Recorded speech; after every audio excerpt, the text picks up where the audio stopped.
भाई साहब आप ये बताइए, तीसी मारलेना के साथ जो घर लिया है ये सही हुआ है गलत हुआ? बिल्कुल सही हुआ है सर। एक बात बताओ ना, अगर आप एक संवैधानिक पद पर हो तो आप दो आवास तो नहीं ले सकते हो ना, एक ही आवास होगा। या तो पुराना खाली करो तब नया लो, दो आवास नहीं हो सकता, इसलिए बिल्कुल सही किया। इसमें क्या गलत है? वो कह रहे हैं, संजय सिंह ने आरोप लगाए नवरात्रों में तो महिला की पूजा होती है, तुमने महिला को बेघर कर दिया। सर 2 घर है महिला के पास और अपना भी घर है। आप एक ही महिला 2 घर में रहेगी क्या? संजय सिंह हो गए या ये लोग ना खामा का इमोशनल कार्ड खेलने की और जनता को बरगलाने की कोशिश करते हैं। बिल्कुल वैसे ही जैसे आतिशी ने अपने आप को भरत साबित कर दिया था कि एक खाली कुर्सी रख दी थी। दिल्ली की बदहाली के सबसे बड़े जिम्मेदार आम आदमी पार्टी है और इसमें कोई दो राय नहीं है। जिन लोगों को नजर नहीं आता है, मुझे लगता है या तो वो अंधे हैं या फिर वो किसी कोई और ही सूखा नशा करके भूल चुके हैं। नहीं तो आज दिल्ली में कहीं पर भी जाइए, सड़कें बनी हुई हैं क्या? आप मुंडका जाइए, नजफगढ़ जाइए, कंझावला जाइए, भाई साहब नरक की जिंदगी जीने को लोग मजबूर हैं। गड्ढा और रोड पता ही नहीं है। केजरीवाल के घर से मात्र 6 किलोमीटर की दूरी पर, 6 किलोमीटर की दूरी पर केजरीवाल के घर से इतना बुरे हाल है ना, पानी की पाइपलाइन तक नहीं बिछी हुई है।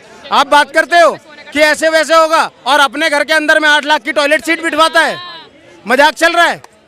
आज जब वो शीश महल खाली हो गया तो ये लोग वो कर रहे हैं। मुझे एक बात बताइए ना, पहले इन्होंने स्वांग रचा कि केजरीवाल के पास घर नहीं है। भाई 10 साल से मुख्यमंत्री है और पूरे हिंदुस्तान में जितने राज्य हैं सबसे ज़्यादा मुख्यमंत्री और विधायकों की अगर तनख्वाह है तो दिल्ली के हैं। एक सेकंड सुनो तो सही, वो 10 साल की कमाई कहाँ चली गई?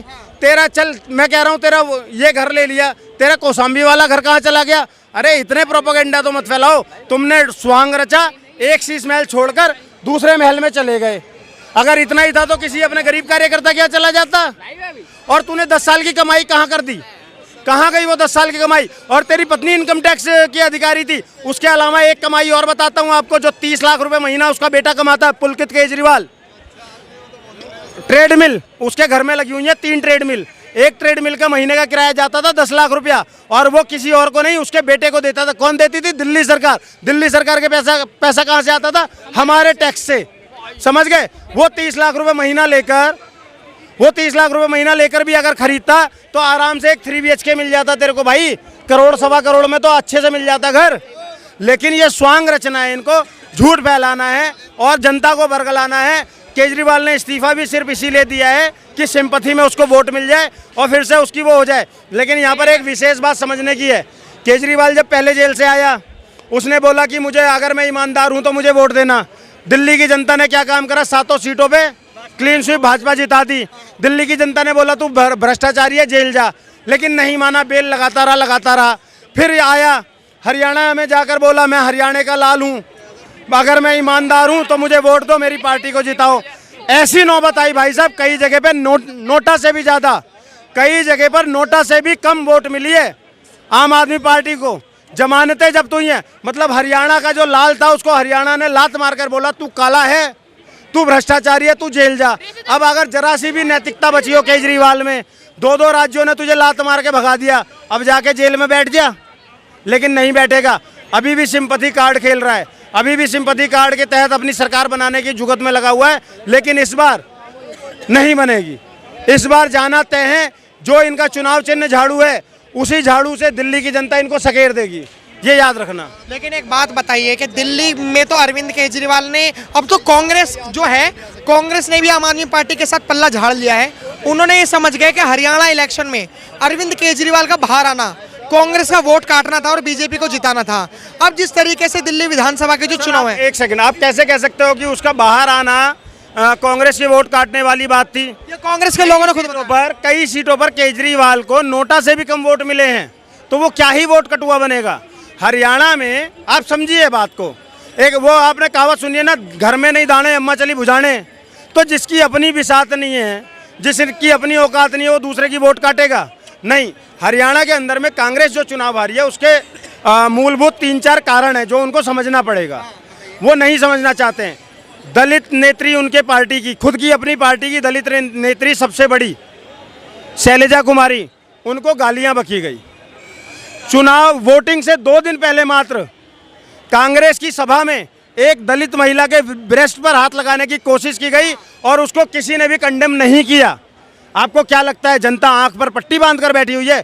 दूसरी बात, आपने अशोक वानखेड़े का नाम सुना होगा, अक्सर मीडिया में आते हैं और कांग्रेस का पक्ष रखते हैं। ये मैं नहीं कह रहा हूँ, अशोक वानखेड़े ने बोला है कि इस बार वेणुगोपाल जी ने और कांग्रेस के कुछ लोगों ने शकल देख देख कर वोट दिया है। और कांग्रेस की एक महिला नेत्री ये भी आरोप लगा चुकी है कि दमड़ी और चमड़ी के बल पर टिकटें मिली हैं। तो आप समझ रहे हैं इन बातों को, ये चीज़ें थी। 3 कारण बता दिए, अब चौथा कारण आपको प्रमुख बताता हूँ। भैया दलित मतलब पता है क्या होता है? दलित मतलब सिर्फ एक वो बिरादरी नहीं है जिसको मलाई दी जाए। दलित में हमारे वाल्मीकि भाई भी आते हैं, दलित में धीमर भाई भी आते हैं, खटीक भाई भी आते हैं, ठीक है। कांग्रेस सिर्फ एक को देना चाह रही थी, कांग्रेस सिर्फ वो मलाई जो है क्रीमी लेयर वो सिर्फ एक को देना चाह रही थी, लेकिन भाजपा ने वहाँ पर सबकी बात करी, तो इसलिए वो दलितों का वोट भाजपा को एकमुश्त पड़ा और जीत गए। समझ गए साहब, इससे इतर और कुछ भी नहीं है। लेकिन हरियाणा में तो ये बताया गया ईवीएम हैक हो गई, और केजरीवाल का जो अभी मुद्दा चल रहा है तीशी मार लेने का, यही है कि तानाशाही आ चुकी है, मानो या मत मानो। सर पहले ईवीएम पे जवाब दे देता हूँ, पहले ईवीएम पे सुन लो। जिसको भी ये लगता है कि ईवीएम हैक होती है, सर जिसको भी ये लगता है कि ईवीएम हैक होती है, कांग्रेस की जिस जिस राज्य में सरकारें हैं और जितने सांसद और जितने विधायक हैं सबसे इस्तीफा दिलवाए, बोले ईवीएम हैक की वजह से हम जीते थे और चले धरना देने, मैं साथ में चलूंगा धरना देने। मतलब तुम जीत जाओ तो ईवीएम हैक नहीं है, लोकतंत्र जीत गया, और तुम हार जाओ तो ईवीएम हैक है और लोकतंत्र खतरे में है। ये नहीं चलेगा दोगलापन। मैं बोल रहा हूँ कांग्रेस को, मैं बोलता हूँ कांग्रेस, आम आदमी पार्टी या जितनी भी विपक्षी पार्टियां ये छाती पीट रही हैं कि भैया ईवीएम हैक हो गई है हरियाणा में, जम्मू कश्मीर में क्यों नहीं हुई? क्यों नहीं हुई जम्मू कश्मीर में? कश्मीर में सही थी, कर्नाटका में क्यों नहीं हुई सर? कश्मीर में सही थी ईवीएम, हरियाणा में हैक हो गई। सर मैं वही तो पूछना चाह रहा हूँ कि जो हरियाणा में ईवीएम हैक कर सकता है वो जम्मू कश्मीर में भी कर सकता है, वो कर्नाटका में भी कर सकता है, वो हिमाचल में भी कर सकता है, वो दिल्ली में भी कर सकता है, या नहीं कर सकता है? तो सीधी सी बात है, इनके साथ में समस्या ये है विपक्षियों के साथ में कि चिट भी मेरी पट भी मेरी बंटा मेरे बाप का। ऐसा नहीं चलता है, ऐसा नहीं चलता है। मतलब मीठा मीठा गपगप और कड़वा कड़वा थू थू जो तुम्हारे लिए है तो लोकतंत्र जीत जाता है, तुम्हारे हिसाब से लोकतंत्र मर जाता है। अबे ये लोकतंत्र है या क्या है? कोई ड्रामा है? नहीं, आपको ये समझना पड़ेगा। मैं बार बार कहता हूँ इन विपक्षियों की अगर जरा सी भी रीढ़ की हड्डी बची है और ये सच में लोग कहते हैं कि लोकतंत्र को बचाने निकले हैं और ईवीएम हैक हो सकती है 1% भी, अगर 1% भी हो सकती है, तो मुझे इस बात का जवाब दे, जब चुनाव आयोग ने सभी विपक्षियों को ये बोला था कि आइए, चाहे तो अपने हैकर लेकर आइए, जिस मर्जी को लेकर आइए, हैक करके दिखाइए, किसी भी पार्टी का नेता क्यों नहीं पहुंचा वहां पर?